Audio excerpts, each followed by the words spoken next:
Salut, c'est Alice et aujourd'hui, comme souvent en ce moment, je regarde un peu les jeux qui sortent pour Essen. Donc je regarde sur la liste de Board Game Geek des jeux attendus, moins attendus, souvent quand même pas mal ceux qui sont attendus de la liste. Je regarde les règles, je regarde les infos disponibles et je me penche sur ce qui m'intéresse. Et donc aujourd'hui, je vais me pencher vers une des sorties les plus attendues qui est Évacuation. Donc le nouveau jeu de Vladimir Sushi, voilà, bon bref. Chez les Game évidemment. Sur lequel il y a assez peu de photos mais où il y a les règles qui sont publiées, donc on a les infos. Le thème du jeu, est-ce que j'ai quand même l'image quelque part, c'est qu'on va avoir le vieux monde et le nouveau monde. On va évacuer le vieux monde vers le nouveau monde petit à petit en ayant une cogestion de nos deux plateaux. Donc on va avoir un plateau, n'avez pas un peu mieux. Hop. On va avoir une question de production de ressources dans le vieux monde et dans le nouveau monde. Quand on va construire quelque part, on va devoir dépenser des ressources sur place pour augmenter nos productions sur place, qui vont nous produire dans l'un ou l'autre des mondes sur notre plateau. On va pouvoir augmenter notre technologie, augmenter notre piste de progression comme ça pour avoir de plus en plus de possibilités sur le nouveau monde, mais de moins en moins de revenus sur l'ancien. Et on va pouvoir avoir des evacuation bay, des gros vaisseaux qui vont nous permettre d'évacuer la planète pour envoyer des éléments de l'autre côté. Le principe d'action est assez sympathique puisqu'on a des marqueurs qu'on va pouvoir placer sous des actions comme ça qui sont plus ou moins intéressantes, qui sont associées à une certaine valeur, et on va avoir intérêt à associer une valeur un peu totale à l'ensemble de nos vaisseaux. Par exemple viser 8 ce tour-ci, mais avoir beaucoup c'est toujours cool parce que c'est ce qui va faire avancer ce marqueur. Plus on fait d'actions, plus on dépense d'énergie. Il n'y a pas de limite au nombre d'actions par manche, mais au bout d'un moment, on va plus avoir d'énergie puisque les actions coûtent de plus en plus cher, jusqu'à 3, je crois. Voilà, la partie se finit donc soit en 4 tours si on veut jouer au point, soit dès que quelqu'un a atteint la condition de victoire qui est d'avoir au moins 8 de production de tout, des 3 éléments sur le nouveau monde. Et 3 stades, ce qui donne un peu du bonheur. C'est une course, mais c'est pas forcément le premier qui a les conditions qui a gagné, puisque après le tour là, on va quand même évaluer est-ce qu'il y a des malus qui font qu'ils vont perdre par rapport aux critères. Donc en critère, on regarde que l'élément le plus bas et on va appliquer des modificateurs et potentiellement quelqu'un d'autre gagne. Voilà en très bref pour évacuation. Je vais survoler les règles donc grâce au support donc des règles publiées qui sont vraiment pas mal fichues, donc on retrouve la même image mais avec plus de texte autour. Alors, pour aller un peu plus dans les détails, hop, sur l'ordre de jeu. Alors, l'ordre de jeu, on retrouve un schéma un peu classique. Donc d'abord on a une phase de revenu. Ce qui est sympa, c'est que le revenu se produit à la fois sur le nouveau et l'ancien monde. Et c'est pas la meilleure image, mais bon. Et donc on a des ressources qui arrivent sur place. On va faire des actions, donc des tours d'action. Une fois qu'on a fait des tours d'action, potentiellement préparer des vaisseaux, on va utiliser nos vaisseaux pour transporter donc de l'ancien monde au nouveau monde ou renvoyer à vide des vaisseaux du nouveau monde. On va refaire l'ordre du tour en fonction de celui qui a le plus de bonheur qui va jouer en premier. Enfin si, il y a quand même des importances sur les... Bref, voilà. L'ordre du tour, je sais pas si c'est absolument fondamental, mais il y a quand même des choses pour lesquelles ça compte.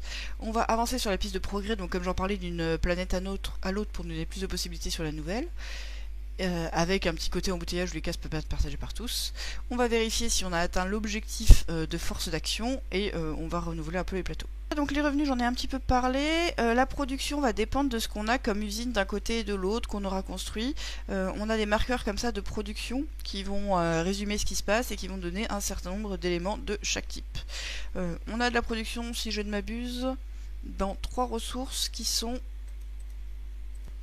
donc l'énergie, la nourriture et l'acier. La nourriture sert à nourrir les personnes, l'acier sert à construire des choses, et l'énergie ça sert à faire des actions et à déplacer des vaisseaux.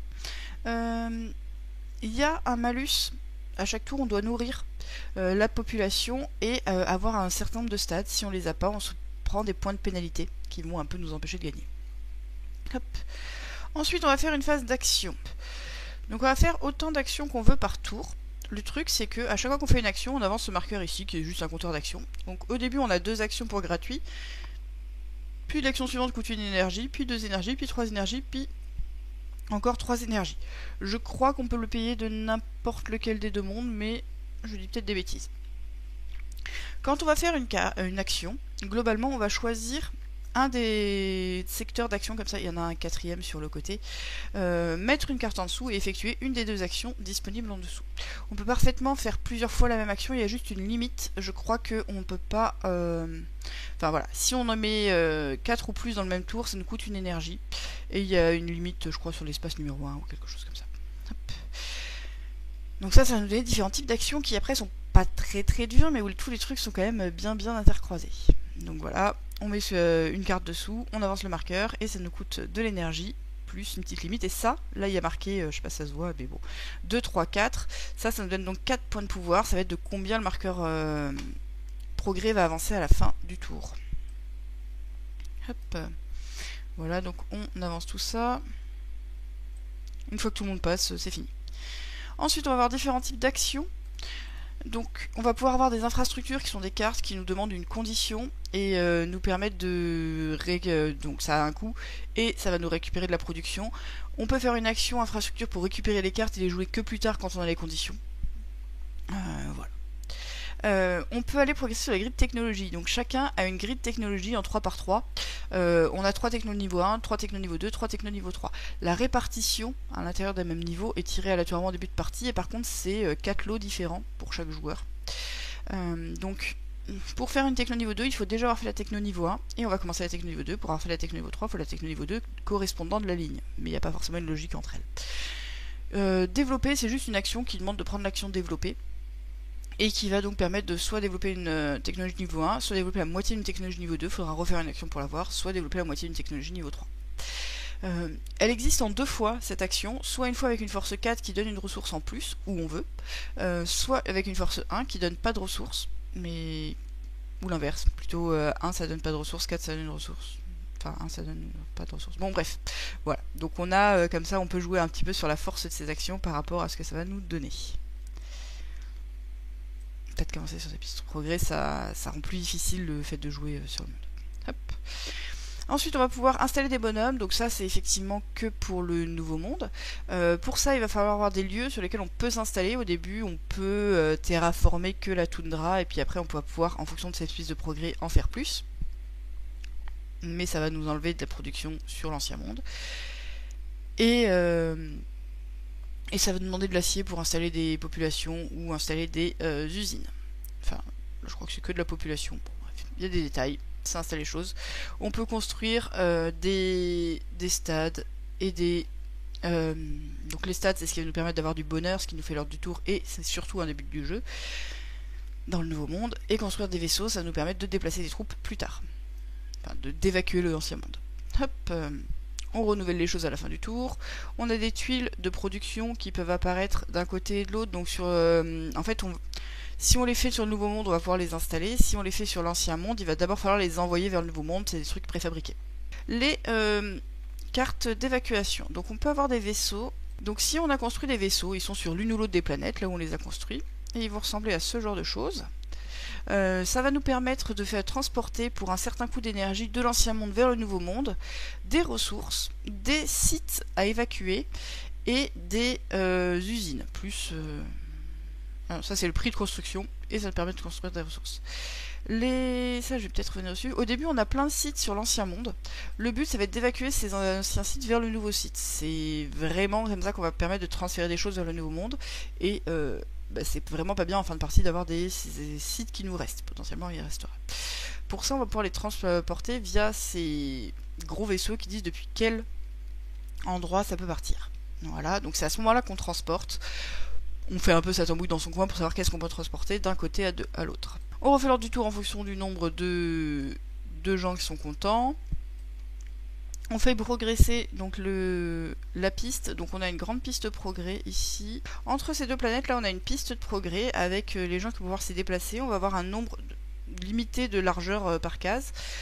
Donc c'est à dire que là on peut s'y mettre qu'à 2 de base, sauf si on a 4 joueurs je crois. Quand on arrive quelque part on gagne les bonus, enfin c'est pas qu'on gagne les bonus, c'est qu'en fait là où on va être placé, ça mérite peut-être d'être précisé dans la manière dont on va pouvoir coloniser des choses.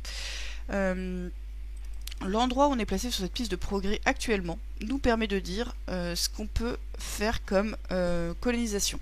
Pour coloniser ça, il faut que nos deux marqueurs soient sur le bon symbole. Donc on va devoir comme ça un peu choisir là où on s'arrête pour essayer de faire ce qu'on a envie de faire.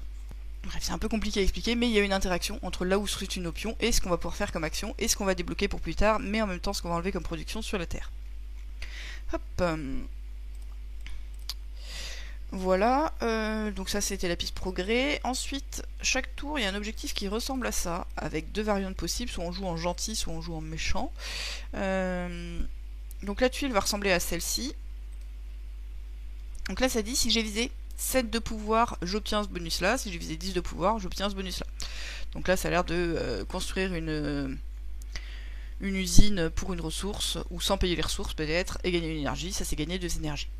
Dans la variante méchante, il faut viser pile 7 et pile 10. Dans la variante gentille, si on a au moins 7, enfin moins de 7, on fait celle-ci. Si on a moins entre 7 et 10, on fait celle-ci. Si on a plus, on gagne rien. Voilà, donc il y a un encouragement à jouer assez peu pour faire ça, ce qui va en même temps nous permettre de peut-être plus choisir où arrive notre marqueur, je ne sais pas trop. Cette piste progrès, elle est assez floue pour moi, c'est quand même l'élément qui me donne envie d'essayer. Voilà, et ensuite on nettoie. Je l'ai peut-être dit, il y a deux manières de jouer, même plus. On peut jouer donc contre la montre, avec en mettant fin à la partie dès que quelqu'un obtient des conditions de victoire nécessaires, donc avoir 8 de production de chaque élément sur le nouveau monde et 3 stats dans le nouveau monde, ce qui veut dire qu'on a réussi à déplacer assez de prod de tout ça vers le nouveau monde et qu'on a quasiment développer l'ancien monde, parce qu'ensuite il va y avoir une réévaluation en fonction de ce qu'on a laissé traîner de l'autre côté et de ce qui se passe. Les autres vont avoir une chance de gagner même s'ils n'ont pas atteint les critères, parce que peut-être qu'ils n'ont pas atteint les critères mais qu'ils sont moins loin sur moins de trucs avec moins de malus. Voilà, et les pénalités de quand on n'a pas réussi à nourrir. Donc ça c'est le mode course. Le mode au point c'est juste on joue 4 tours et ensuite on fait des points un petit peu près proportionnels par rapport à ces critères, mais qui vont aussi avoir d'autres choses qui vont nous rapporter des points. Et parmi ces marqueurs qu'on va glisser sous le plateau pour savoir quelle action on va faire, donc il y a une variante qui peut se jouer, qui est une variante avancée, qui permet que plutôt que ce soit juste des marqueurs, c'est des cartes qu'on a en main qui vont avoir des petits bonus ou des gros bonus. Hop. N'ayant pas joué, c'est un peu dur de savoir. Donc comme ça on va avoir des cartes, on va avoir 4 cartes en main, choisies parmi 7 au début de chaque manche. Et on va pouvoir les jouer. Donc ces cartes, elles représentent des actions alternatives qui vont pouvoir se jouer, hop, à la place de faire une action. Donc par exemple, celle-ci, elle va pouvoir 3, 4 ou 5, on choisit quand on la joue et lors de la résolution, pour construire un vaisseau et gagner une nourriture. Elles vont avoir un coût d'énergie aussi, des fois. Bon voilà. Donc elles vont coûter le coût d'énergie, c'est le même que d'habitude, hein. Ça va faire avancer le marqueur d'action comme toutes les autres actions. Donc quand on joue son tour, soit on joue une carte face cachée sous le plateau pour faire l'action correspondante comme avant, soit on la joue face visible pour gagner le bonus qu'il y a dessus. Ça a l'air sympa, forcément, ça rappelle un peu Underwater Cities, forcément, le thème aussi, tout ça. Qu'est-ce que j'en pense moi? Bah, ça a l'air cool, les règles sont un petit peu pénibles à lire, c'est toujours un peu compliqué quand on a une liste d'actions comme ça. Il y a l'air d'avoir plein d'éléments sympas donc sur ce transfert de l'ancien monde au nouveau monde. Côté rythme de jeu, sans avoir joué, c'est vraiment dur de se rendre compte de qu'est-ce qui est intéressant, pourquoi est-ce qu'on veut pas avancer trop vite sur cette piste de progrès, en quoi ces objectifs à viser sont fondamentaux ou pas. Il faut avoir les ressources au bon endroit, donc ça demande un peu de management. En même temps, les actions ont l'air pas si dures que ça individuellement. Les différentes technos à développer, ça a l'air plutôt cool. Il y a l'air en fait d'avoir plein d'options, que ça a l'air d'être plein de petites briques qui sont assemblées avec pas mal d'interactions entre elles sur beaucoup de choix d'actions pour réussir à faire quelque chose. Avoir la production nécessaire pour réussir à faire de plus en plus d'actions, de plus en plus de choses, c'est toujours plaisant. Les différentes contraintes de pause, d'action, de tout ça, bah ça donne envie, voilà, ça donne envie de voir comment ça combote bien ou moins bien, qu'est-ce qui se passe. Voilà, on est vraiment du pur oro. Ça a l'air d'avoir un peu la même vibe qu'Underwater quand je le lis. Alors après c'est dur, pareil avec juste la lecture. Le système d'action est de son côté, je pense que l'interaction va se faire sur le plateau, sur les sites disponibles pour essayer d'aller les prendre avant les autres. Je sais pas à quel point c'est tendu là-dessus, c'est très très dur à dire. Pareil sur le déplacement des marqueurs, à quel point ça embouteille beaucoup. C'est à découvrir en jouant, hein, tout ça évidemment. Voilà. En tout cas, moi, ça me donne envie. Je suis pressée que ça arrive. Donc ça, c'est les displays de cartes disponibles d'infrastructures et de stades. Les stades ont aussi des petits bonus. Voilà, voilà. Bientôt pour Essen qui arrive. On est super content. C'est tout. J'arrive pas à en dire plus, ça me frustre alors que franchement c'est un jeu qui me fait bien envie. Ce fait que ces technos soient asymétriques à chaque partie, le fait d'avoir la possibilité de jouer avec les cartes, moi ça me donne envie de jouer avec les cartes, mais peut-être que déjà sans ça c'est très riche et un peu fun. Le fait de devoir vraiment choisir parmi plusieurs actions et plusieurs axes avec un nombre d'actions qui est illimité mais qu'on va pas réussir à payer. Je pressens une petite frustration d'avoir envie d'en faire plus à chaque tour qui m'attire beaucoup. Et en même temps, ils parlent de 4 manches max. Donc, ils disent que si on distribue 8 marqueurs d'action par tour, ça suffit. Donc, peut-être qu'avec la variante inversion, on fait un peu plus d'actions, mais on fait pas énormément d'actions dans la partie quand même. Apparemment, c'est rare d'en faire 8 dans un tour. Voilà, moi j'ai très très envie. Ça va être chouette, tout ça. Bon, voilà. Et puis bientôt SN, bientôt d'autres vidéos. À bientôt, bisous, abonnez-vous, tout ça.